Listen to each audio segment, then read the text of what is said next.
Hi, all. I'm going to repeat what I just said now that we are recording. We're in between the holidays during this week at the last end of the year. Lifecycle Insights is always very busy because we find that MSPs, while businesses have slowed down, they're taking time to work on their business instead of in their business.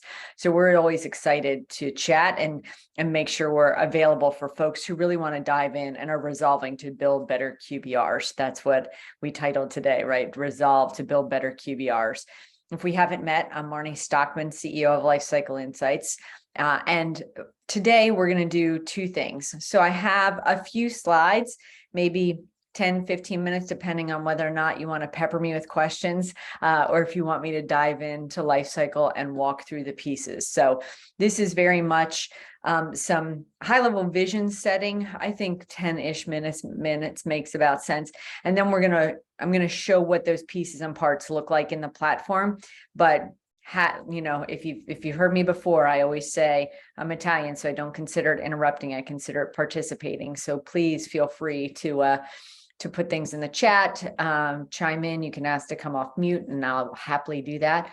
I'm going to put the chat up in front of me, and I'm just checking here in the chat. If a couple folks could reply in there, make sure that we are good to go. And everybody can get it to everyone, that would help dramatically. So we want to start with, I'm going to start with this quote, actually two thoughts from Paul Dipple. So Paul Dipple, thank you. Paul Dipple worked with ConnectWise with their SLEEK assessment, which was all about defining operational maturity levels for MSPs. The questionnaire is, 140, 170 questions. It's long, right? But he spoke to a group of vendors. We have a vendor peer group. And in the conversation, he said that really, if we took the whole SLEEK assessment and could boil it down to two questions that move the needle for MSPs, it's the two that you see on the screen.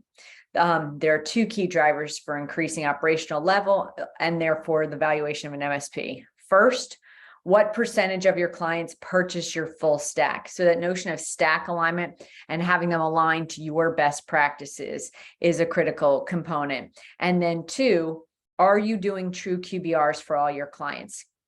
We're going to speak to what that means. But one of the first things to think about is, where are you on your QBR process? So I cleaned up my office. Here we go. Over the holidays, and so I've moved all the things on me. So if you haven't gotten a copy of this MSP Owner's Handbook QBR edition, I wrote this with Juan Fernandez, and so these pictures and screenshots are from this book. It is available at Amazon, or if you see me at shows, we give them out fairly regularly. And one of the things that we have launched with this is a giveaway. So half of the proceeds from the book pay for certifications for MSPs. So there's a pool of money that folks can apply to get in order to get certifications. And there's some other giveaways on there. So you may want to check out the MSPhandbook.com just to see what those giveaways are. So that's where the screenshot comes from, where you rate your QBR process. And think about where you are in the process: nope, ad hoc, some clients, all clients, and then true QBR. Again, we're going to talk about that true QBR. When Paul Dipple said true QBR, he meant a true quarterly business review for every client. And we know for a fact that when folks are starting out, not all their clients deserve true quarterly business reviews. They might not even be paying you enough money to get, semi-annual business reviews and have you still be profitable. So the important thing to think about in that, do I need to deliver true quarterly business reviews to all my clients, comes down to, are they all my ideal clients, right? If every single one of your clients was paying $300 a seat or whatever the optimal price is, then they would probably all be at the level to deserve true quarterly business reviews. But the reality of it is folks fall into different quadrants in terms of what business review cadence they deserve and really want to make it effective for your business and their business. So you may have heard me speak of this before, where we break the business review cadence into segments. So we segment our clients value, MRR, versus complexity or effort up the vertical axis. So if you think in that top right quadrant, who are my high value, high effort clients? And I always recommend that you actually think of one of these clients, because it helps you solidify, like, yep, that's who belongs in that quadrant, and they do deserve a quarterly business review. They might even deserve a monthly business review. I had one client that paid $1.7 million a year. Yep, they got monthly business reviews, very high touch. I for sure wanted to track their health, and they wanted to keep on top of the project as well. So that's your top right quadrant. Bottom right quadrant, these are probably your most profitable clients. So this is high value, low effort. So they rarely call, they buy what you want them to buy, right? This is a really solid client. You still, however, want to check with them at least semi-annual, maybe annual, but there's some value for you and for them in semi-annual. One, since these are your ideal clients, you definitely don't want to leave them out there not getting communication where someone else could steal them. And two, these are the folks that could deliver referrals for you. So my question when I talk to peer groups of MSPs is, do you have a process in place for this group to collect referrals from them? This is a great time of year to have this conversation. Hey, we love working with you, right? We feel like this is a great relationship. I would love to be able to send folks to you. What is a good referral for you? What would make a good client for you? We talk to lots of other businesses. Who would you like to have walk in your door? They then may think, well, who is a good client for you as well, right? And you could kind of ask for the referral that way. Bottom left, these are your tech touch clients. So low value, low effort. Again, these are probably not paying enough to warrant a full quarterly business review every quarter, but annually, absolutely. Automation, yes, right? That's our favorite anyway. So what could we automate? Is there something in your marketing platform that you could automate to help with the conversation? Hey, it's Cybersecurity Awareness Month. Did you know we have you covered with MFA? And that gets you a long way toward your goals. You still do the things you would do in a business review, remind them of the value you bring to them, but also you could ask those questions that you would ask in a business review. What's something you hope technology could do for you? Maybe you should give us a call. We might be able to help. And lastly, that top quadrant, high effort, low value, frowny face. They either need to have their contract renegotiated to pay you what they're costing in effort. You need to help them, retire some expired assets that are causing them to be problems and put in 1,000 tickets a month, or they're the ones that need to be fired. So the first thing you really need to think about, and this is the perfect time of the year to do this, is who am I going to give business reviews to and when over the course of the next year? In education, we always said what is inspected is what is expected. So where have you documented that these are the business reviews that we're going to deliver? I'll show you in Lifecycle in just a bit, but think about that. The next piece that Paul Dipple spoke to, so one was, is everybody getting the business review they deserve? And the second was, are you delivering the standards and services that they need? And are they buying your full stack? So here is Maslow's hierarchy. This is just a hierarchy of needs. We all have them. This is about all humanity, right? So you need to know that you have food, water, shelter, air. These are the basic requirements to live, right? As I work my way up my hierarchy, if I feel secure in food, water, shelter, etc., I can then be concerned for my safety, right? And if I can be free from fear, then I can start working on my relationships. And then I can start working on myself, right? Self-help types of things.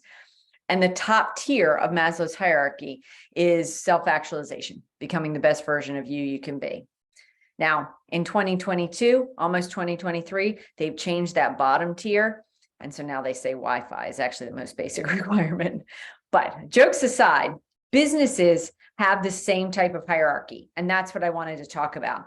In terms of your stacks and services and what you talk about in a business review, look at what's at the bottom, and then let's work our way up the hierarchy. Is it working? This is the very basic need, the most basic need. Think about if your doctor came to you and only talked about the fact ask the questions. Do you have enough food? Do you have enough water? If that's an easy yes, is that what you're hoping your doctor speaks to you about? Or do you have other things that you are concerned about, right? If your managed service provider only comes and talks to you about patch stats, spam stats, and how many viruses you've antivirus, that's the most basic need of all. You're not meeting the top tier of what they want to talk about. So how do we work our way up? The next part, is it safe? Will it keep working? Right? So business continuity questions and the security piece. This is the risk component. We absolutely must address this in business reviews. But people can only live in crisis so often. If you're having quarterly meetings with folks, the newest ransomware attack will start to wear thin on the conversation if it's a scare tactic every single quarter. So what else can we bring to the table in a business review? Number 3, is it part of the process, right? Integration of information, insights, actionable data that they can actually move on. Think budget forecasting, right? That's actionable data that they can use to drive their business. Does it help me win? Is there a competitive differentiator? Can technology help with that? And then the top, on the personal side, it was becoming the best version of you can be. And in the business am I the gold standard, right? I just don't want to be a dentist. I want to be the best dentist in the area. How can technology help? My dentist is super excited to talk to his managed service provider because his managed service provider has provided the technology to let him get rid of those pink impressions with the goo that you have to shove at the roof of his mouth. And he was very excited to tell me about how he's all networked and he can give much faster services. And he's the only one in town that has this particular system because he's not trying to just be the local dentist. He's trying to be the best dentist. So if we can start moving the conversation in business reviews up this pyramid, we will have more engaging conversations, be that true strategic partner folks talk about, and folks will be inviting you back to the table because you're driving value. But in doing so, if you look at this pyramid, you can really see how they need to be fully aligned to your standards and services to ensure that 4 and 5 are working, that they are secure, and that everything's up and running and operational. So that's a critical component that you can kind of share this model with them to say, we can start talking about competitive differentiators and how to use technology to make your team more productive, to save you, job seats and jobs type of thing with productivity tools, if we can get past the fact that we need it running and we need it secure. So what does that look like? The number one thing that we recommend is starting with an agenda for a business review. I do workshops, like I said, with peer groups all of the time. So every quarter I have 8 to 10 of these. And it's interesting, when I'm done a workshop, I will ask, what is the one thing that made an impact or surprised you or you could do differently tomorrow? And without a doubt, in every room, more than one person will say the notion of the agenda. I need to tweak the conversation away from my business and shift it to their business. So I'm going to spend 3 more minutes on this agenda piece, and then we're going to dive in to see what that looks like and how to build it in Lifecycle.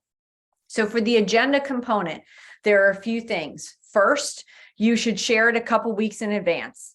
Why do you share it a couple weeks in advance? You want to get their input. So first, we share it in advance. 2, we make it collaborative. When they write back and tell you they want to talk about ticket 1837, we know the one thing we don't want to talk about in that business review is ticket 1837. So you should call them immediately and say, your satisfaction is way more important to me than, delivering this 2 weeks from now. We're going to take care of this today. We've already looked into it. We'll have an answer for you at 4 on when, it might take more than 15 minutes to solve the ticket, of course. But you at least need to communicate it in advance. The other piece in sending it 2 weeks in advance, other than avoiding potential, customer satisfaction issues, is that you're showing them that you're going to be talking about their business. This gets the right people in the seats at the table. You want the project manager, of course, but you also want the C-suite that can make decisions and talk about the vision of the company and the dreams they do have for their company. How is their business changing over the next 12 to 18 months? Are you planning expansion or adding new locations? Are you downsizing or closing? Think about the technology projects that either of those two things could impact. Are you hiring or planning staffing changes? With a supply chain concern, there are a lot of things that you're going to have to help them manage toward if they have a large expansion happening. What's changing in your industry? What's becoming commoditized? Is everybody doing something baseline where you need to level up to some new technology? And what is something technology could do for you? We find delivering an agenda that really focuses on their business, not, hey, I wanted to show up and talk about these 12 new tools I got in my stocking this weekend, right? They want to talk about their business. Of course, these are going to align to your standards and services. That's why you offer those standards and services, but we focus on them. If you think about Maslow, the hierarchy we just talked about, right? These questions are driving toward the top of that hierarchy, but you need those underlying components to get there. So on the right-hand side are the pieces that work your way up the pyramid. Right out of the gate, you need the data, right? What information do we have on the assets and users? Every single cybersecurity framework asks about asset inventory and user inventory, right? So that's a baseline component. Next up is the assessment that is delivering on questions around risk and are they following best practices? Those pieces of data and assessment data, right, drive the recommendations or remediation planning that you would build for the client, and that all pushes to the budget. If you are brand new to business reviews, you've got to start with the data and having conversations around that. The most mature QBRs will turn into an agenda, the recommendations, and the budget, and those other pieces listed will just be supporting information. But if you've never talked about the data before, you're going to have a conversation around the data. If it's your first time delivering risk assessment to this particular client, they'll need to understand it in more detail.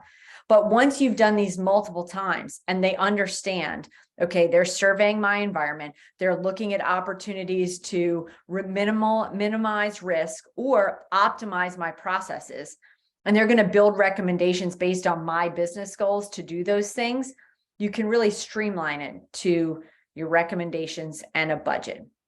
So let's look at what that looks like in Lifecycle.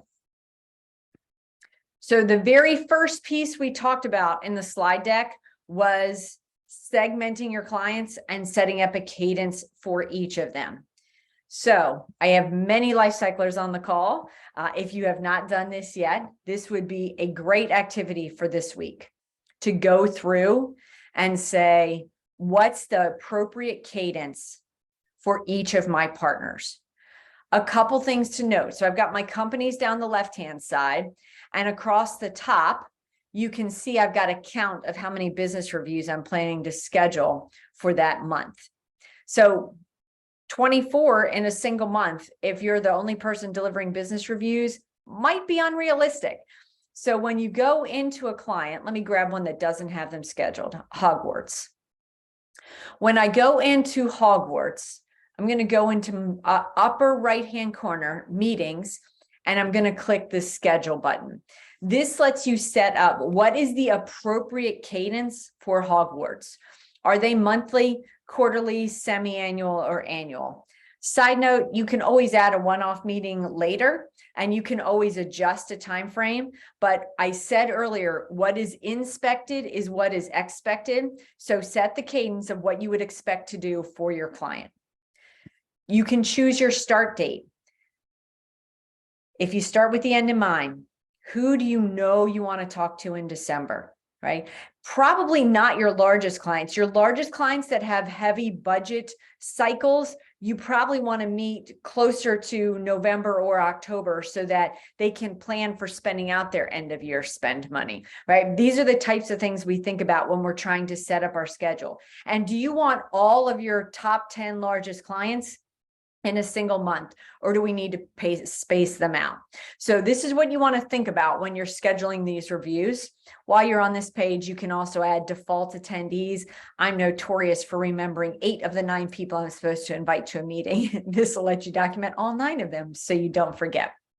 So that's the first piece of let's ensure everybody gets the business review at the cadence that they deserve. I'm going to go back a couple months in time so you can see as we track this, we can see which ones you've completed, prepped, scheduled, auto schedules in gold. So this is telling you when you need to deliver them, and any that have been skipped or canceled or are past due. In 2023, we're going to start reporting off of this so you can have an overview at the top level of where you stand. You have two QBRs to prep for, they're coming up, etc. So we really encourage folks to start tracking it in here because we're going to have reporting around that. Now, the next piece we talked about was the agenda. So I'm jumping down to Report Builder, which is where you can build the reports that you want in a business review. I'm going to build a big one, but know that we could build any size one along the way. And our ultimate goal is to drive a recommendation and a budget forecast. So I want to start with an agenda. We offer our sample agenda in the platform. You can certainly start one from scratch yourself or edit this one as you go. So all of these components are customizable. But when I look at my agenda, I can see, oh, I wanted to include an executive summary and relevant action items. Maybe I'll just add that as a Word doc. I can add that as a Word file. I can even, if I've auto-loaded an executive summary, I could add that here, but I'll just leave that blank for me to upload later. Then I wanted to add an assessment. And there are really a couple types of assessments that I want to add. I want to add my overall form. And I want this to be my default assessment. And then there are lots of choices on what do I want to include along the way, right? The scores that haven't been scored, etc. I also want my summary template. So this is my high-level summary. And maybe even a comparison assessment. So you can see I'm building the components that we talked about in Maslow's hierarchy, right? We've got the agenda at the top that's going to drive their business goals, the assessment that's going to focus on risk, and then I'm working my way up to supporting documentation. Oh, that's why I'm in Hogwarts. I would like to be in creative designs. You'll note when I switch to creative designs, I immediately get the stack of assessments that would be available to them. So now I'm slowly building the documents that I'm going to talk about in my business review. Again, the agenda, we're going to add a Word file, which has my executive summary, right? Documenting the big ideas. Maybe if they said they wanted to talk about business expansion to a new county, you would talk about, okay, what's this going to take from your end? What's the timeline, et cetera? And you're going to build some projects and recommendations toward that. Below this, you really want to talk about, we've identified risk, right? We've identified some best practices we want to deliver. So this aligns to the recommendations. And I'll just do the list of recommendations and the aligned budget forecast. You can add multiple versions of the budget forecast. Most of our partners add a 12-month detailed budget forecast like this, and then they do a 5-year, 3 to 5 year budget forecast sort of spreadsheet view to kind of see where it ebbs and flows so that we can make recommendations that impact this forecast. Supporting documentation for this may include the asset list. I'll just grab the end of life assets. It may also include the user reporting, right? Those are two pieces that even if you don't include it in the document, you need to use to inform your business review. And then any other components you would bring along the way. If you're a Breach Secure Now partner, for example, or an Augment partner, you should include those reports in the business review. You're not going to go line item by line item through each of these pieces. This is supporting documentation to help you talk through problems, risks that you've identified, and remediation pieces. If you've done a cybersecurity phishing training report for them, and you do have 3 folks that are red with their employee secure score, maybe we talk about additional training and you have a recommendation you could build toward that. So stacking this report to build the template that you want is really critical to driving that business review. The interesting part is we started at the top of Maslow's hierarchy, right? We started with what are the business goals? What are the high-level things the business wants to talk about? And we worked our way down. But to get all of this moving in Lifecycle, you want to start at the bottom to make sure you have the data to answer the questions. Oh, I'm glad you asked. So I was asked the question, any roadmap to bring in Kaseya's bullfish training reports? Yes, we just started working on the business review. The product roadmap today. And so that we could share it in a couple of weeks. And that is on the list. Yeah, so that's one of the top 2 cybersecurity phishing training platforms that we'll put in. So that I would bet that would be the first half of the year. If we get more detailed timing on that, happy to share it. Let me click on the integrations page so that if folks aren't familiar with the integrations we currently have, you can see them here. Now, primary integration wise, right? We have ConnectWise PSA, Manage, Data Auto Task, Halo, Synchro, IT Glue, and we just launched Hoodoo. So if any of you are in that boat and have been waiting for Hoodoo, feel free to reach out. We can support that now. Then our supplemental data in the middle here, this is where we would add Bullfish, etc. So I think Finn is the other cybersecurity phishing training that got the most votes in there. And then we do warranty lookups, Dell, Lenovo, HP, Cisco, Meraki, and SmartNet. And that data piece that kind of segues into the piece we wanted to talk about. And that is, if you are trying to get your business reviews in shape, you're resolved to do better QBRs for 2023, we need to look at the data first. When we're on the dashboard, we give you a view of your data quality score. As a matter of fact, in the middle of the screen, we've got a data quality report. You can really see across all your clients where your data quality is good, bad, or otherwise. If you're thinking, yeah, I saw that and I want to know what to do about it. We have an article, and I'll put it right in help. And this is public, so you don't have to be a current life cycler in order to be able to access our information. We have our welcome article, and in here, there's a 30-minute video on data cleanup. So if you've gotten a primary integration going and data cleanup is a concern, my comment would be watch this 30-minute video, walk through the steps, and then absolutely feel free to ask for a call from one of us, and we can walk through and clean up anything else you've seen, answer any other questions, and get you moving to the next step. I'm going to put in our info email. So info@lifecycleinsights.io. You could say, hey, I want some one-on-one adoption time. And we're always happy to hop on a call with you and walk you through your data specifically. The important part for both the asset report and the user report is what is a problem asset, right? So in a demo site, of course, you end up with some crazy data. So we have a lot of red assets. We have a lot of expired operating systems, right? And when I swatch away to take a look at what's red, these are the things I want to address right away. So if I'm new to Lifecycle, the first thing I want to look at is where are my assets or operating systems expired? And do I want to build a recommendation to solve for that? Right. So if we're looking at first bite of things, first types of projects I can sell and will improve the security posture for my clients and their technology health score, dealing with those expired assets are the place to go. Again, if you've already done this component and you're working your way up the hierarchy, then this conversation might be just baseline, already been had. But everybody needs, I was hoping that we'd give everybody a place to kind of grow on this call.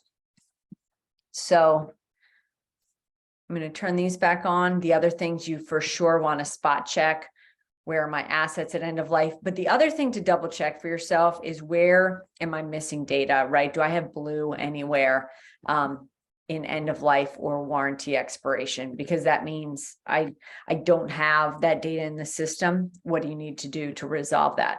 A lot of folks spend this week between Christmas and New Year kind of cleaning up their data to get ready for business reviews. So if you have questions around that and that data quality video didn't help, just reach out. The user list is the other place. Remember, I mentioned that every cybersecurity framework asks 2 questions. Are you performing regular asset lifecycle management reporting inventories, and you have user inventories? We have found that people struggle to get this user inventory if they don't use Lifecycle. So here we can answer questions like, where are folks not in ConnectWise, right? Not my PSA, that are in Microsoft.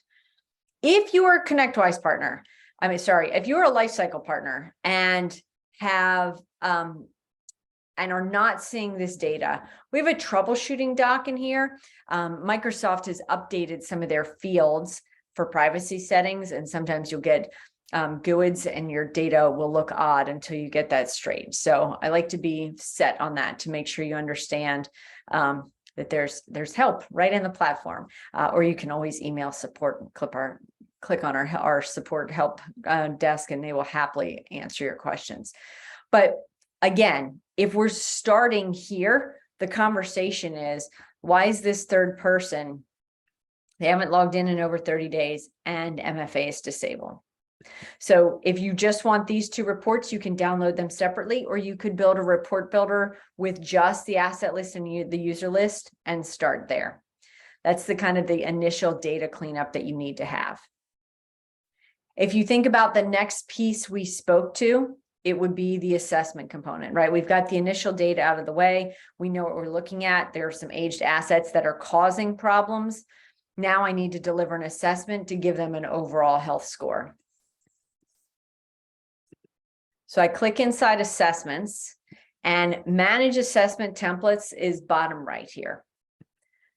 We have a library of assessments that you can use. Most folks, if you are not coming from another platform, most folks start with our default assessment and edit it to make it their own. If you're coming from another platform, you can import from CSV. There might be some data mangling, appending a couple of columns, but it's usually pretty easy to get you in. Reach out if you have questions. I'm going to talk through the default assessment. If you think, yeah, that's a good place to start, you come over on the right-hand side and you download the assessment. So you click the import button and it'll move it to your library at the top.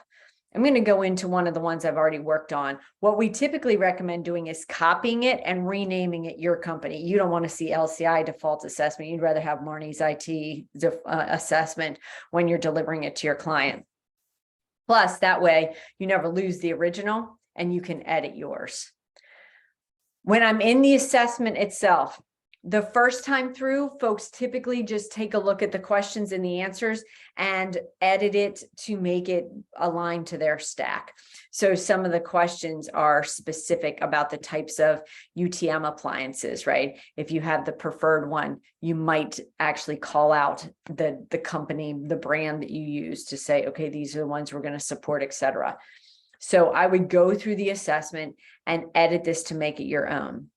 If you don't offer some of the services, you can delete that question, right? There's an X there to delete it. You can add new items. So if I said, oh, I want to add an item about, I can add a yes, no one or a red, yellow, green one. Here's a, new item here. Nope, they don't have it. Yes, they do, right? So very easy to add, subtract, and edit the assessment. I'm not going to add that imaginary question to here, but after you've built your assessment template, and remember, this isn't magic. This is where you're reviewing their environment. You're reviewing what solutions they have or need so that you can go in and have a conversation with them. So this is very manual. If when you were building the assessment, you could add scoring instructions and explanation remediation tips. So this is the other thing. So if folks already have their data cleaned up, The next thing we see folks doing this week is adding scoring instructions and explanation remediation tips to their assessment, because this will help you scale it so that at some point someone other than you can deliver this assessment. So if you put the instructions in on how we're going to score this assessment, that helps folks, again, when it's not just one person building the assessment. When you're scoring the assessment, this is when you can add public comments, private comments. If you've already done one, you can see how they've done this before. But the important piece here is to really dig in and understand your client's environment, because this is where we're identifying that risk and we're working our way up, right? We've already talked through their asset lifecycle management, making sure their assets are up to date and their users are all documented, et cetera. And now we're looking at securing those pieces and adding best practices.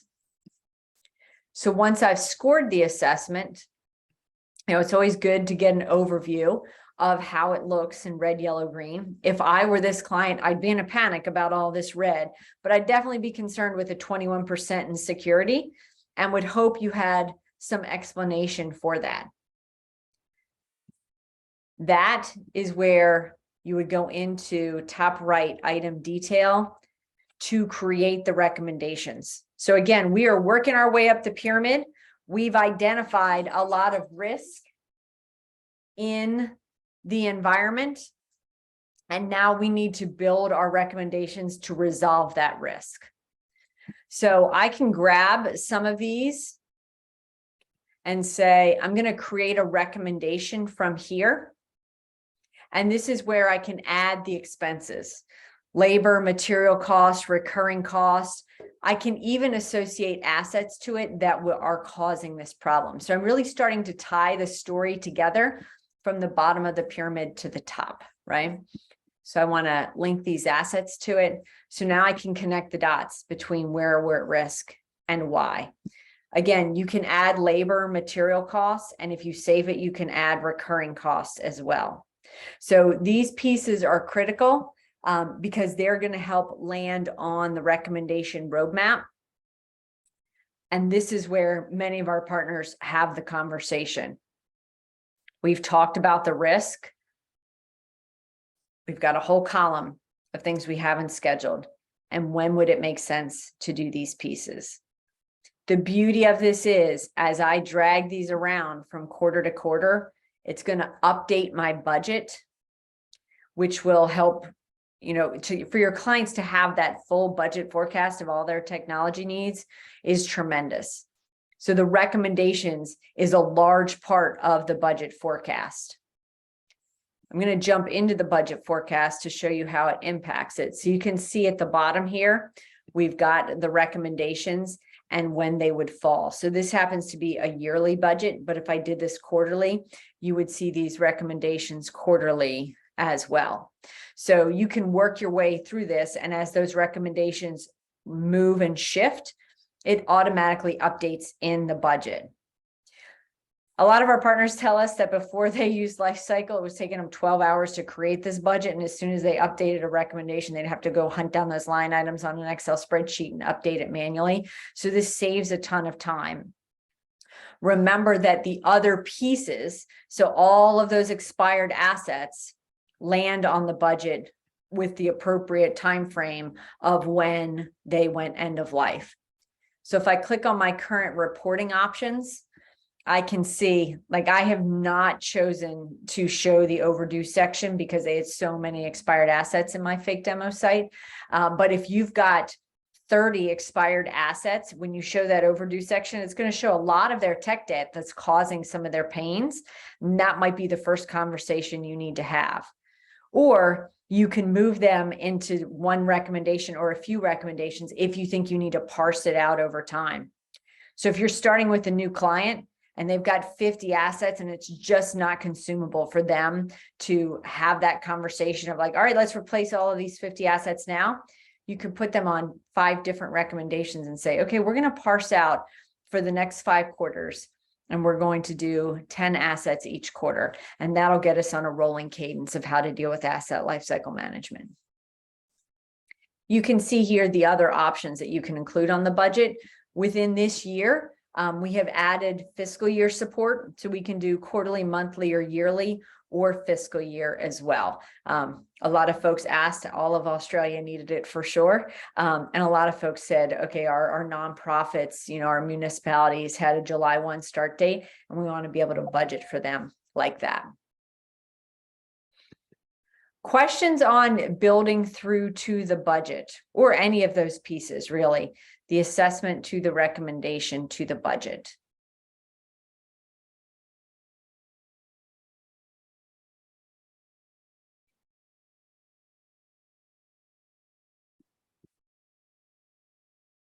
While you think on that, I have two other pieces that I want to talk about, and then you can think about what your homework will be on what you want to do next.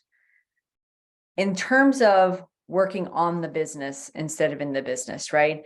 Prioritizing what your next steps are to delivering business reviews is the on the business piece, right? Do you need to segment your client base? Do you need to look over an assessment template and update it so that you can provide that for all of your clients? Data cleanup, that's another potential homework item. The other two would be contracts. We can import contracts from Manage or Autotask, and you can add manually contracts from third-party vendors. If you have not, so last year, a lot of folks did line of business application, printer copier services, phone services, ISP providers, that type of thing. It was interesting. In Q4, we started hearing a ton of folks adding cybersecurity insurance policies in the contracts that they were delivering in a budget. So even though they weren't in charge of the cybersecurity insurance, they were getting that information from their clients because they knew they needed to be a few months ahead of that in terms of delivering them remediation plans. So you could go in and add a new service. So here I could say, this is my cyber insurance policy. Okay. And I could then add, is this monthly? No, my cyber insurance policy is probably annual. They were all doubling it this year to give them a good sense of the budget.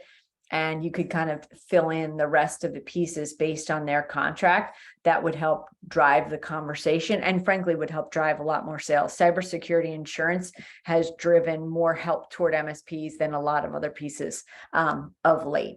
So again, if I'm looking at things I could do to move the needle on my business review, contracts would be one of them. And then the other piece is, what other reports might we be delivering to our partners, right? Have we shown them their Microsoft Secure Score?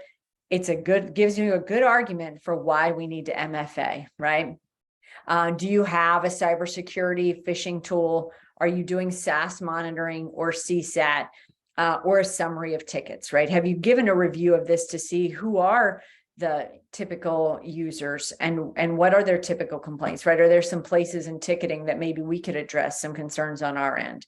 So if I were sitting here today in your shoes, I would be thinking, okay, what is my next step? What actionable item do I need to take?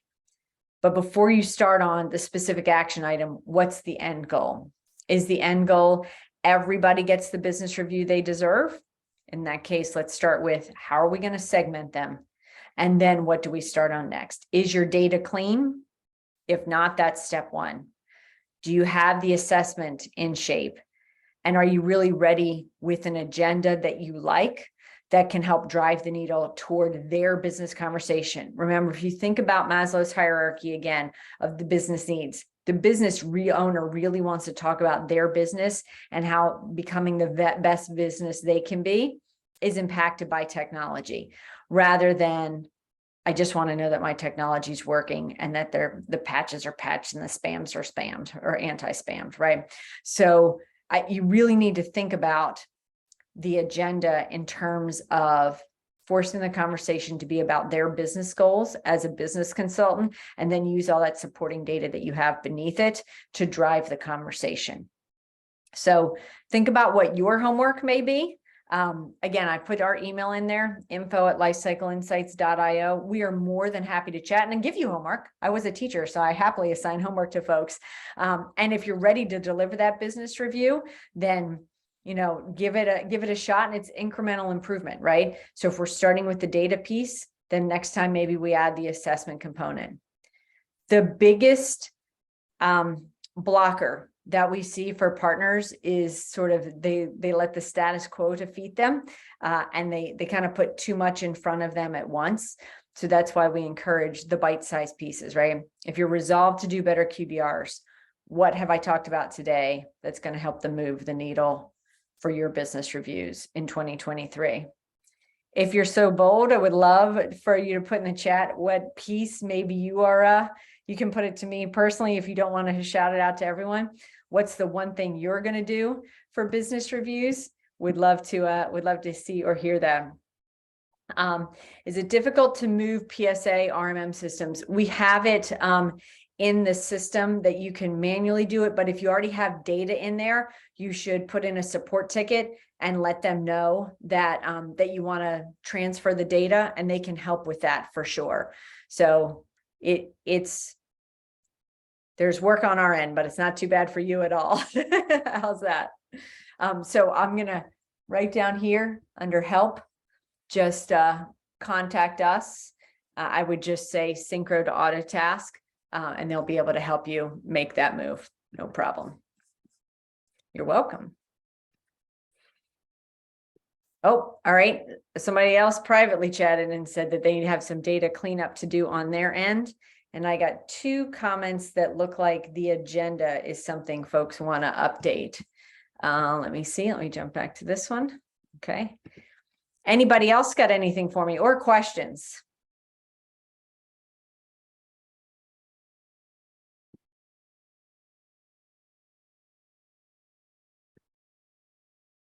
All right. Well, I'm super honored. I know that in a week that is typically relatively slow for MSPs, that you value your time, and I do think that better QBRs makes for better business. So I appreciate you kind of joining me to help move the needle. Good. I'm glad that you're moving on the assessments. We're going to be having an assessment boot camp at the end of January. I will point that out. I'll send an email out probably in the next week. So just keep that in mind. And if you need any help in prepping how to present that, just reach out. We're happy to jump on a call. Always, always. Awesome. Well, thanks so much for joining. Yeah, please do reach out. I'll be sure to share. Thank you. Thank you. I will share this recording as always. And if you have any questions, info@lifecycleinsights.io. We will check it out and get back to you. Thanks so much. Happy life cycling.